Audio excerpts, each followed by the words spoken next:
We'll get started on this pretty Let's see, quick. I don't know if I'm going to be around for Yeah, much of it. Will, me, and Brandon all have our little challenge that we do. So what are the videos that were... actually, you know what? I didn't see them last time before we... no, I don't even want to see them.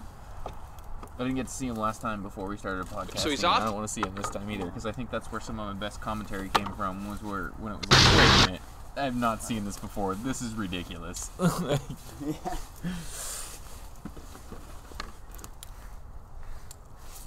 That's the pokey sticker. Come on, play. Oh, what the... Hold on. Whoa, that's... Do something. That'll be fine. Just let it burn. Burn, let it burn.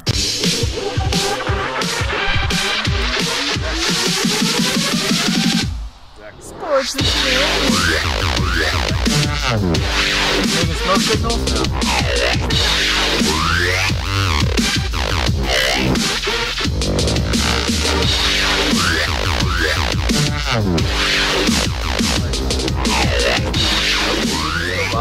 You know what, Zach? It's no problem. I mean, I have to say, when I heard that, like, people actually watch this show, I was actually. So he's off to the worst start of his career. Right. But you don't. Alrighty. He's off to the What's worst up, start of his everybody? career. This is the drunk head. Oh God, I shouldn't have organized it in that way. This is the Sports and Shenanigans podcast featuring the lovely drunk guy, who is all you can see right now, and the impeccable Christopher Cotting, who is, I mean, at the moment he's not here, unfortunately. So this is great airtime. And replaced by a stick. Face. Okay, that's it. All right. Yeah, that's a little better. little behind the scenes editing here. So yeah, this is episode number 4. We are by the fire.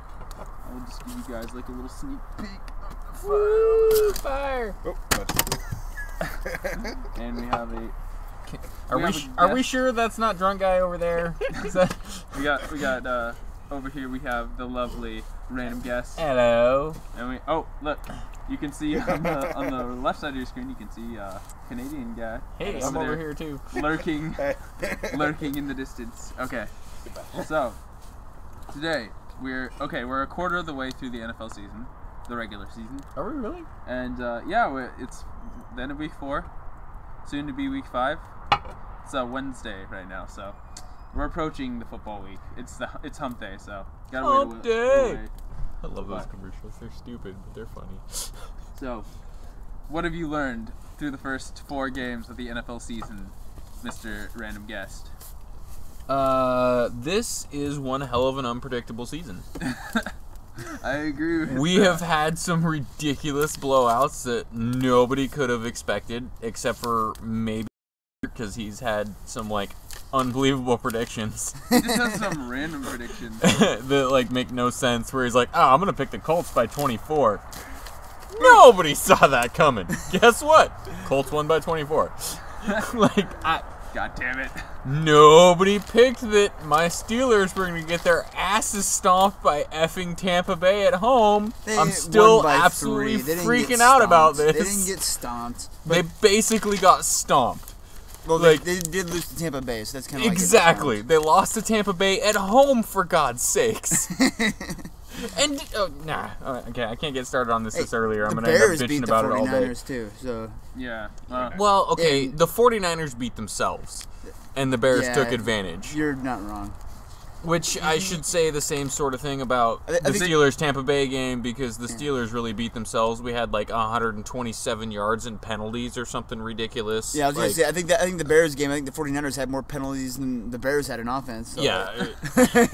So that's a pretty interesting statistic right there. I was embellishing a little bit, but maybe a lot. But the fact if only our stats girl was here to tell us the truth. I know. She'll be here shortly. But what so I do, probably get it wrong but anyway, the stats I do want to see are how ridiculous the stats are as far as how the penalties hurt. They're not just little penalties. The 49ers get penalties where it's like almost every single penalty they get. We're talking 9 out of 10 penalties. It either takes away a first down for the 49ers or it gives one to the other team. Every single time. That's so true. And except for the delay of games. Right? I mean, and we get plenty of those, too, it turns out. This brings up an interesting point for me. I love you, by the way. This wasn't even a game that I cared that much about, but the Green Bay game against... Who were they playing? I don't even remember now. They smoked, like, the Jets or the Bears, I thought, wasn't it? Was it the Bears? Was it Chicago? It was Chicago. Yeah, because I was grateful they got revenge for my team. See, and I was rooting for Chicago because I'm not a big Green Bay fan. But am I the only one that seemed like the first half especially, because it was really close to the first half. And that last play in the first half was totally a touchdown. But it seemed like the refs were honestly like against Chicago in that game. I can think of at least 3 blatantly awful calls that went to the Packers that either gave them a first down, took a touchdown away from Chicago, or just like totally screwed Chicago over. I mean, blatant bad calls to the point that the announcers watching the game live were like, wow, I don't know what that was all about. Yeah, I don't know. You know it's bad when the like supposedly neutral announcers are just like, yeah, I don't know how you can make that call in the professional like in a professional league. Like, oh man, awful. Those are pretty bad. I think I hate that more than anything in football games, is when it's just like a bad call. And I mean, and I know refs get shit all the time, and they should, because it's kind of their job to be right, and nobody's perfect, and we always, people F up. But it's like, really? Like 3 or 4 in one half, significantly going one way? You're talking to a 49ers fan who's used to it. The last couple of playoff years, I mean... Hey, Steelers fan. We get them all the time too. Like, maybe. It's not anything I'm not used to. It was just something I noticed objectively. Was like, damn, dude, they're getting a lot of calls. Like, go their way. Like, just I don't know. Maybe Oakland it's just Raiders me. are just like, join the club, guys. Like, Right? oh, man. I guess. All right. I guess that maybe Oakland just has some undisciplined players or coaches. Did you know that they just fired their head coach this last week? Again. What have they been? They've been through what, like 9 coaches in 11 years or something now. It's like, something unhealthy. That's all I know. It's ridiculous. Nobody's gonna want to coach there anymore. They get like 1 season or half a season, and it's like, you're not doing good enough. F you.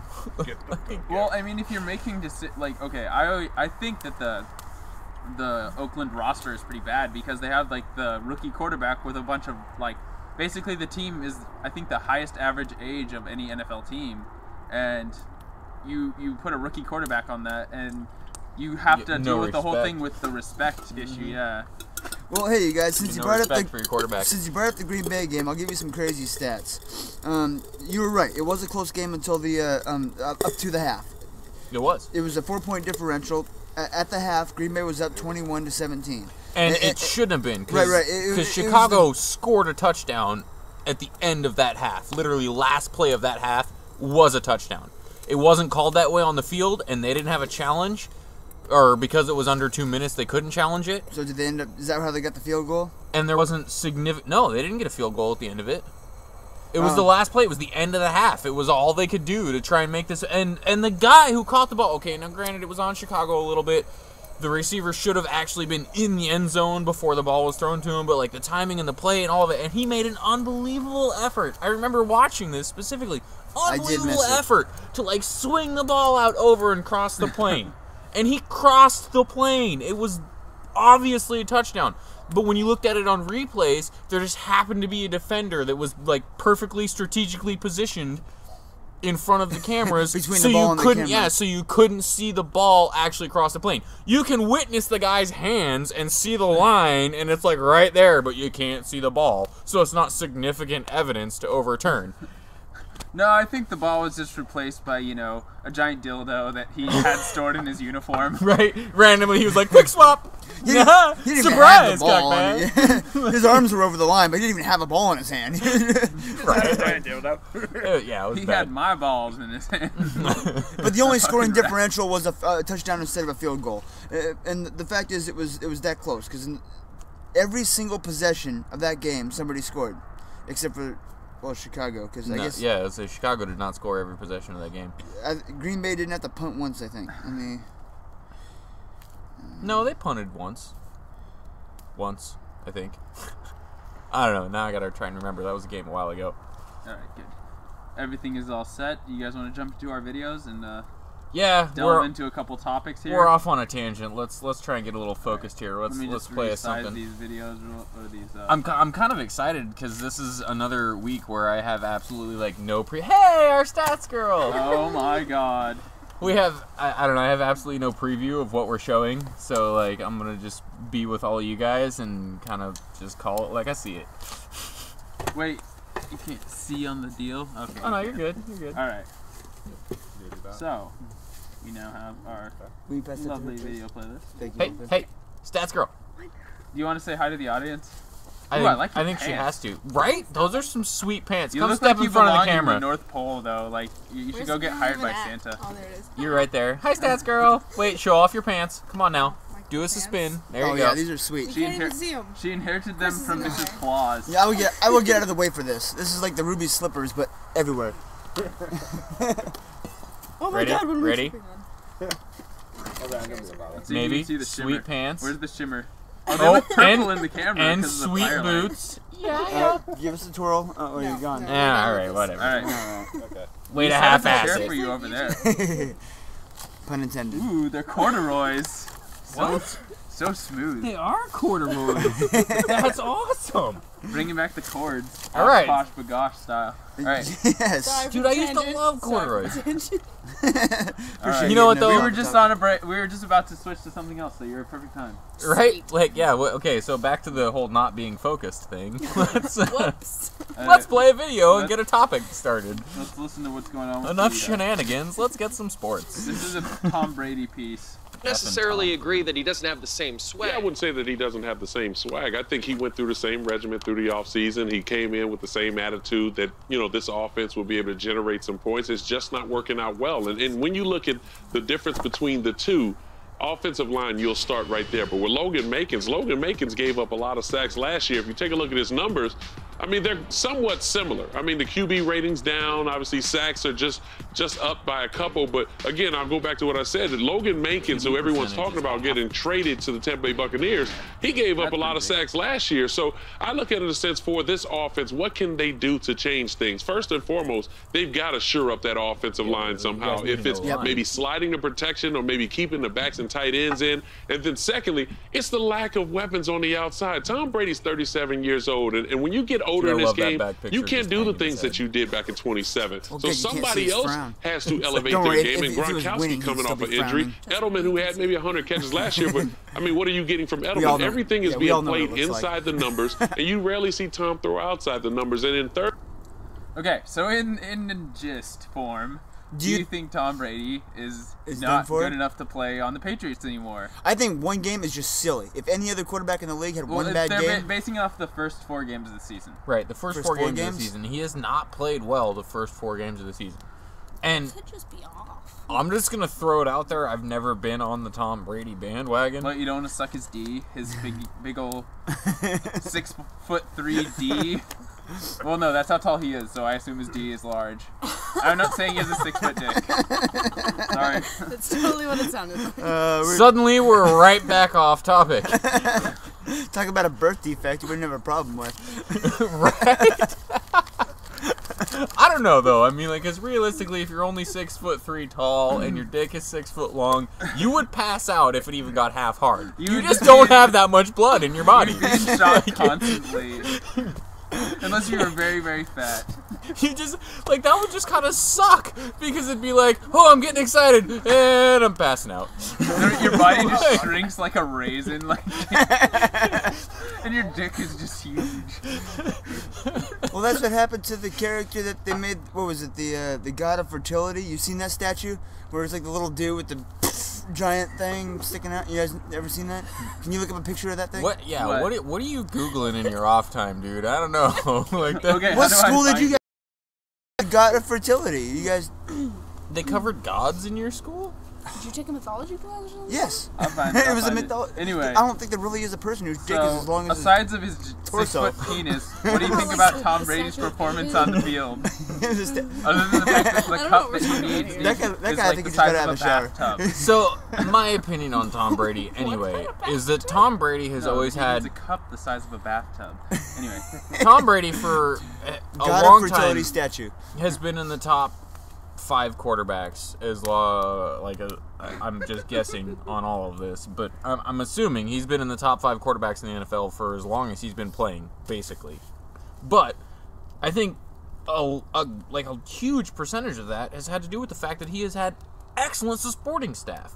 I mean, this is like the first season we've ever seen him without a fantastic O-line and without a crazy good running game. And like, okay, I've never seen that. That is a ridiculous picture. Hold on, nobody else can see it. Keep talking.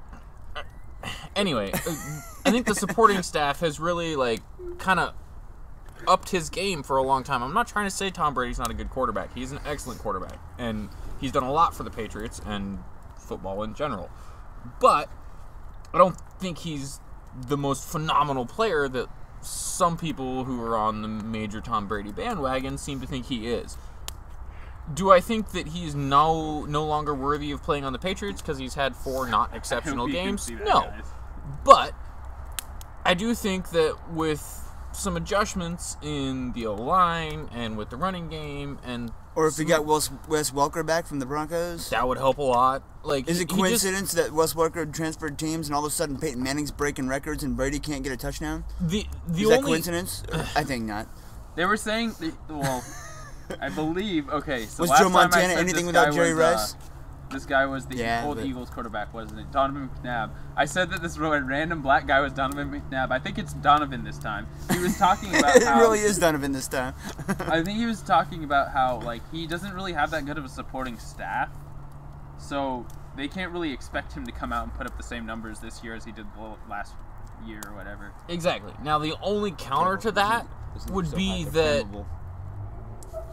their rookie quarterback, who really doesn't have any experience after Tom Brady got pulled, put up some pretty crazy good numbers.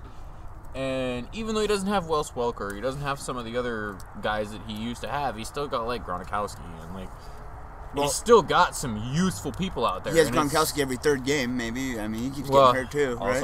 Also true. But, like... the only side of that where you could say anything really bad about Tom Brady, other than he's obviously lacking some support staff, is that as soon as he got pulled, his backup quarterback put up some pretty damn good numbers that game. Like, I don't know what the stats exactly are, but I remember specifically hearing that it was like he did exceptionally better than Tom Brady did. Yeah, but it was against a different team than Tom Brady was playing against. No, it was that same game. Oh.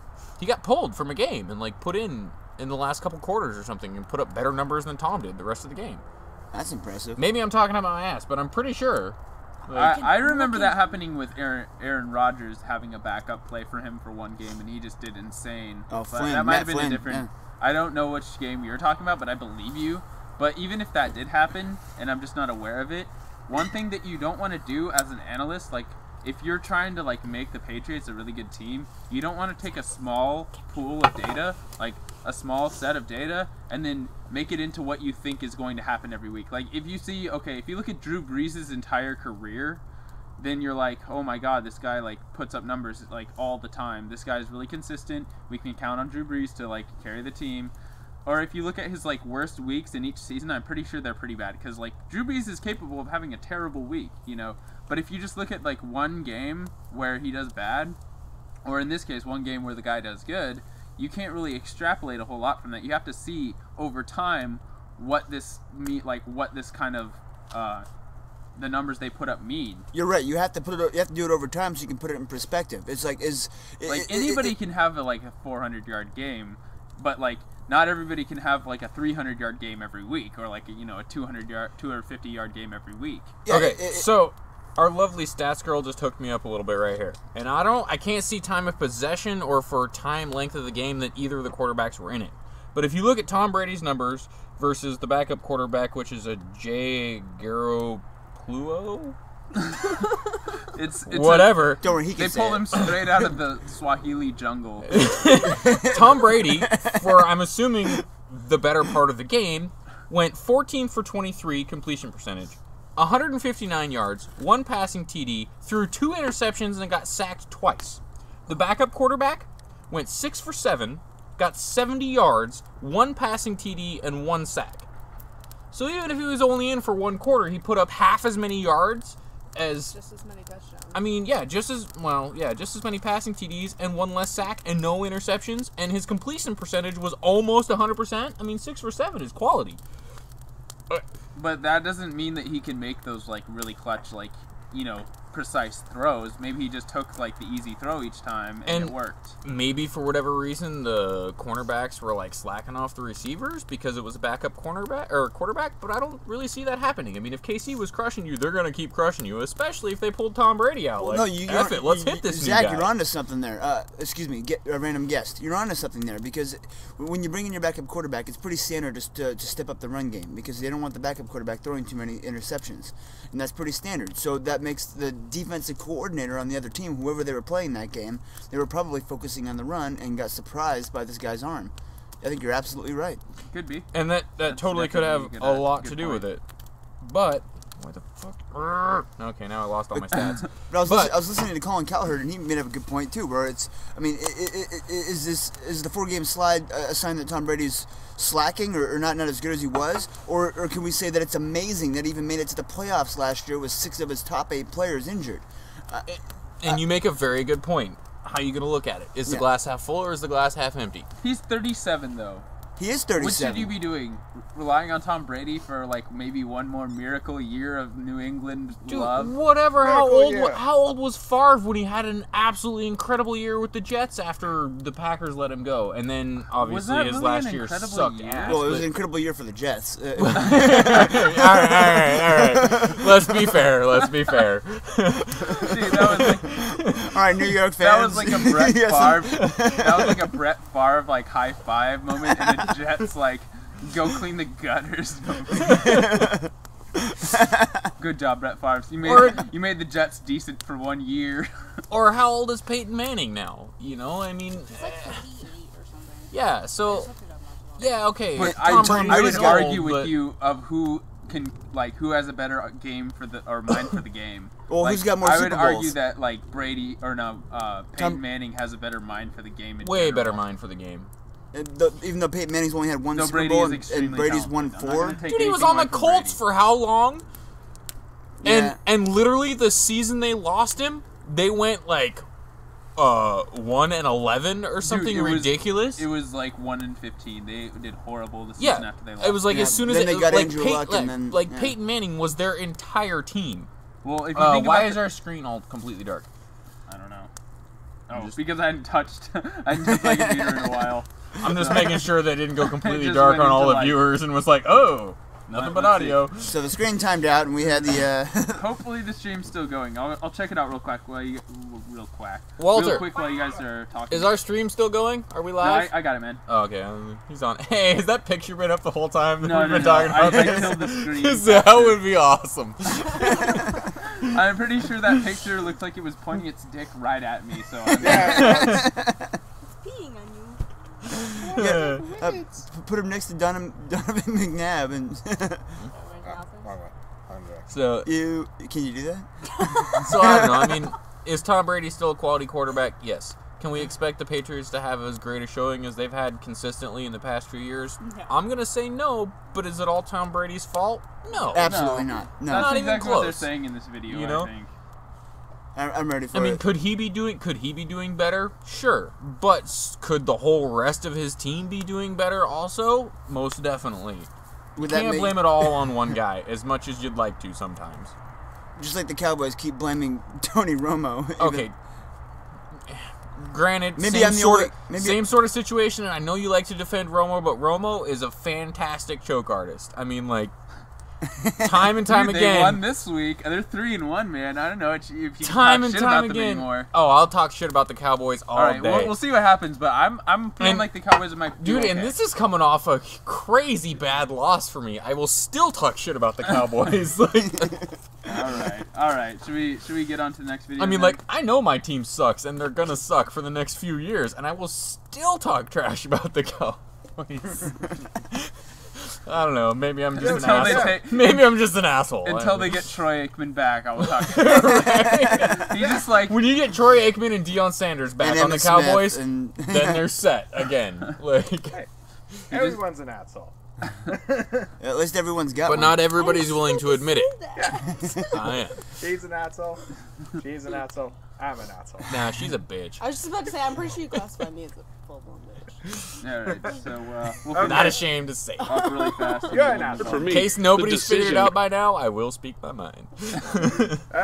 Alright, so strong words. Not a Strong words full-blown from the bitch. guest. Maybe a regular Alright. bitch. Hey, Full-blown Tom's bitch got to would do be a like much Miley better Cyrus job or something. with protecting the football. There's nothing wrong sometimes when That's taking true. a That's a sack, good point. when you're getting pressure, when you're sitting back there and you have time. You're right, she's You probably have to nice. try to be pinpoint. You have to try to be perfect. You guys. And for Tom Brady, we're so used to seeing him over the years be so effective in the passing game, but he's just forcing things right now. And for the New England Patriots, it really just... I bet it's like the difference is like it looks like he's trying to force stuff now, whereas like 5-6 years ago it wouldn't have been forcing. It would have been like a perfect pass. Like now he's just forcing stuff for like incompletes or interceptions or whatever it is. But he's just not as on point as he used to be. Well, he's maybe not quite as on point as he used to be, and he doesn't have the quality receivers that he used to either quite as much, you know. Whereas like he had True. a couple of go-to guys where it was like you put it in their general vicinity, they're gonna fucking catch it, you know. Yeah, that's true. falls on more on Bill Belichick and Josh McDaniels. God, I love that they need to picture of him, come up though. with Just some type of hanging his answers to head. the problems that they have. Or Sure. next week when they play the Cincinnati Bengals, or I should say this week when they play the Cincinnati Bengals, you're playing up against a tough front four. That's going to be a Take rough it to game, the dude. spot. I bet the They're Bengals are going playing to spank them. I'm Cincinnati. throwing that out right now. I might Undefeated. even go suicide pick Bengals. Well, they turned it around in that game. I don't think I'm they not get it saying that turned around official, versus but I might. Cincinnati. Now, after Cincinnati, then I you play the might. Jets. Cry over here. Okay, so if you can't see right now, but on the screen, if I can just make this webcam smaller for a sec. And then you play You can see Buffalo that they teams played that you the know. Bills, So the Bills, the Jets, the Bears, the Broncos. So they have like the Bengals, which is going to be a challenge for sure. And then they got two like moderately easy weeks, considering that their next 2 weeks are the Bears and the Broncos. I don't know, though. I mean, the Bills Bills have been are playing pretty damn good lately. Except when we picked them to win, and then they sucked. But That's true. That's a good point. That's like the Bills in general. Like, you think they're gonna lose, they kick ass. You think they're gonna win, they're gonna suck so hard. Like, that's the Bills' philosophy. though I do have to put this out there, even though random guest and I both believe that the Bills are better than their schedule or their record, we both picked against them last week.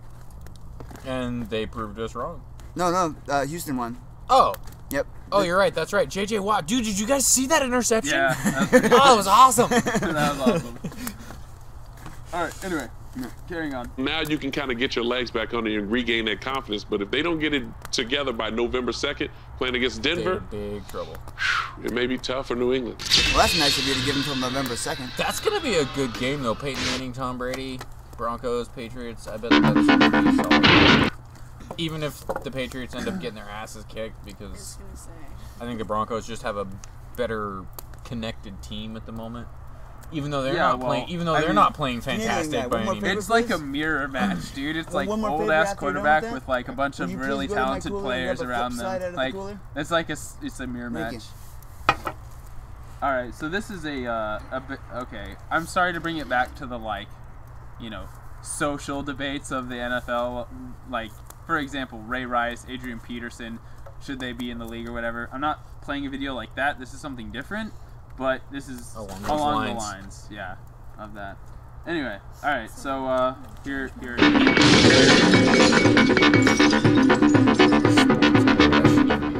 Hi, I'm Tamara Holder, and welcome. Oh, and by the way, this chick is dumb as hell. Like, I hate, this is a Fox News thing, so I'm gonna not like it so much. But yeah, this bitch is like trying to like guide this conversation in a way I don't really approve. And I've never seen this before, but I already don't like it just because of the name. Like, This bitch looks like a trophy wife, like aged 20 years. I'm Welcome to glad you Sports put in Court. the age. During 20 the years Kansas ago, so City you got New trophy England wife game. 30 years ago. Like, look at all that makeup, and you can still Look at see all- the lines in her face. Like, Look at those, dude. Her Those are teeth so are kind harsh. of creepy. My goodness. Anyway, damn right we're all harsh. Let's get on the meat of the subject. Let's not get hung up on little superficial details. all right. Chiefs enough safety shenanigans. Hussein Abdullah intercepted Tom Brady's pass and scored a touchdown. But then he was flagged for unsportsmanlike conduct going to the ground. Why? Because the ref misinterpreted his traditional Muslim prayer to be a celebration. So should prayer have a place on the football field? Joining me from Denver is David. All right, let's take it from there. So he scored a touchdown for his team with an interception or whatever, and then when he scores, he lays down to pray because he's Muslim, and I guess like he had like a really serious prayer. I don't know exactly how the prayer works, but he lays down on his hands and knees and prays to his God. I saw the video. He did it quickly, and I think it's the misconception. The reason why it's an issue at all is because of the misconception that all Muslims are terrorists. If it weren't for that, we wouldn't have a problem with it. I sort of agree with that, but I'm of the opinion that celebration is celebration, whether you're praying to your religious God or you're just celebrating because you think you're a badass. Or you're walking up to the cheerleaders of your team and grinding with them. Exactly. It doesn't matter. If you're celebrating yourself because you think you're amazing, that's awesome. If you're celebrating your God because you think he gave it to you for whatever reason, same scenario. I know it might not feel that way for everybody who's super religious, but realistically, if you're thanking God or you're thanking yourself by celebrating in any sort of those motions, it is the same thing.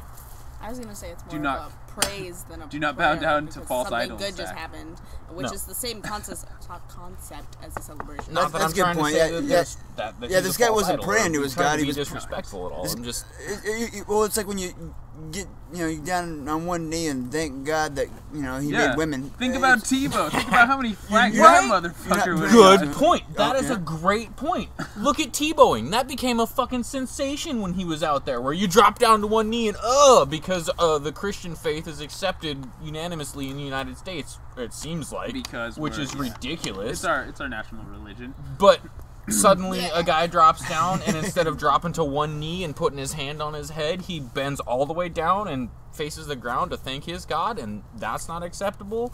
But dropping to one knee and he going, saw our podcast and tried to suck his own. You know what? Like that's. Well, if it was 6 foot long, that wouldn't be an issue. Maybe it is. Maybe that's why. Such witty banter. Need to fellatiate myself.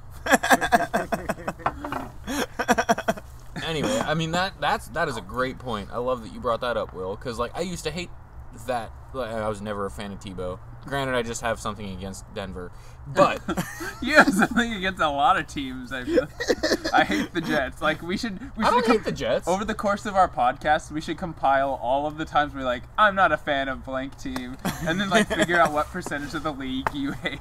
Okay, I've made it very clear who I am a fan of. Is it really going to surprise you when I'm like, well, I'm not really the biggest fan of these people, but. You know what, though? I can say that about my own team, because, like, I'm not a big Ben Roethlisberger fan, and I feel like he's done some great things for our organization and our team, but realistically, we need to get the F away from him. And, like, I digress. A bit picky of you. All right. Back to the video about how back to the Muslims sports court. Yeah. No prayer in schools.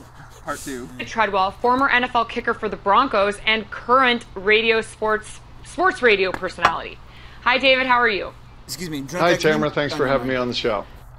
Yeah. No, I was going to ask you to move the mouse because it looked like he had something in his teeth. They can't see the mouse anyway. Well, let's talk about Denver. You're a Denver guy. You played for the Broncos. Tim Tebow was notorious for his prayers and his prayer dance. Regardless of religion, do you think that this is a distraction or acceptable on the field? I think it's acceptable on the field. Tim Tebow had a great run here in Denver with the Broncos, and it became very acceptable. But there's been prayer around the NFL for a long time. It wouldn't be so public and pronounced as it was with Tim. He made it popular. But most often after But you're not games, answering the question. Is it a distraction? Teams would get together and pray after the fact. They would. And in this case, Hussein Abdullah, when he intercepts the pass, I don't think that referee knew he was praying. He just thought he was celebrating. How did he not know he was going on the ground? Right. So I want exhaustion. Well, I'm sure he's not that exhausted. But anyway, let's. So how much do you love this interviewer? I was about to say, you're so right. She is so such retarded. Yeah, like, wow. Oh my goodness. I don't think he's that exhausted because, you know, I've played that position before, and it's really just not that tough. Yeah, well, I mean, okay, so that's, I mean, yeah, that's kind of a moot point. I'm just saying, this bitch, like, hates Muslims or something. Like, you just, like, the rest of the video will kind of prove that. She just, like, hates this whole scenario. Anyway. Talk about this unsportsmanlike conduct rule that's directly from the NFL. Ooh, it says that pause individual... it for a second. I want to read this. All right, let me get this shit out of your way. So... Individual player. Go ahead and read it for everyone. Individual players involved in prolonged or excessive celebrations.